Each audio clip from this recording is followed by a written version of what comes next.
নমস্কার, আমি অধ্যাপক অভিজ্ঞান আচার্য, সাউথ কলকাতা অ্যাস্ট্রোলজি অ্যান্ড বাস্তু সায়েন্স একাডেমির প্রেসিডেন্ট। আপনাদের সামনে আমি নবরাত্রির কিছু বিশেষ টোটকা তুলে ধরব। এই নবরাত্রিকে আপনারা নিজেদের প্রয়োজনে, নিজেদের সমৃদ্ধির জন্য ব্যবহার করুন, দারুণ ফল পাবেন এবং নিজেদের সুখ সমৃদ্ধি, বাড়ির শান্তি আপনাদের মধ্যে বিরাজ করবে।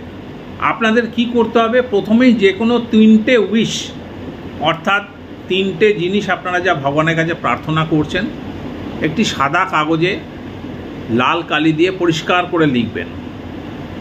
লিখে সেই কাগজটিকে মুড়বেন।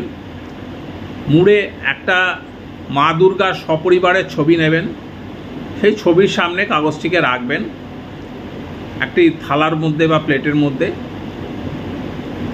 এবার প্রত্যেক দিন আপনারা মা দুর্গার কাছে ওই 3টে উইশ যেটা আপনারা লিখেছেন বলবেন, ফুল দেবেন, ধূপ দীপ দেখাবেন এবং ফল প্রসাদ দেবেন মায়ের সামনে।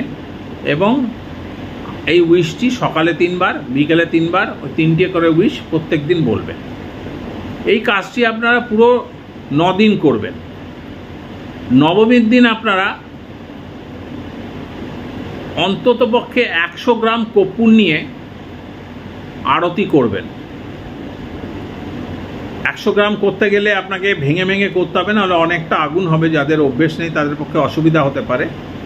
আপনারা অল্প অল্প করে আগুনটা ঢেলে মনস্কামনা বলবেন আর আরতি করবেন, মনস্কামনা বলবেন আর আরতি করবেন। এটা নবমীর দিন করবেন।